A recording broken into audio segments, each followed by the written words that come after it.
Un Français garde de l'ambassade française tué à Sanaa au Yémen. Des hommes armés ont pris pour cible le véhicule dans lequel il se trouvait avec un garde français et un yéménite.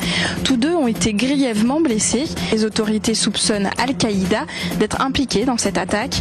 Un drame qui intervient alors que le Yémen a affirmé hier avoir tué 37 membres du réseau terroriste. Les prévisions de la France revues à la baisse par la Commission européenne.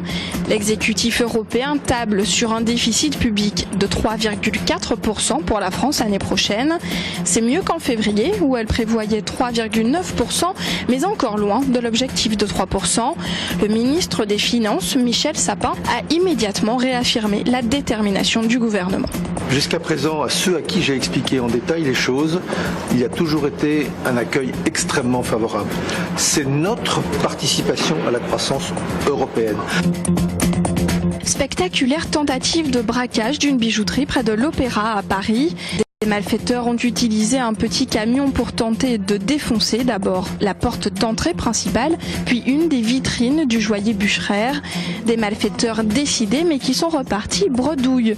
Un poteau en acier installé à la fermeture du magasin, derrière le rideau de fer, a bloqué le véhicule. Aucun blessé n'est à déplorer. Le dossier a été confié à la brigade de répression du banditisme.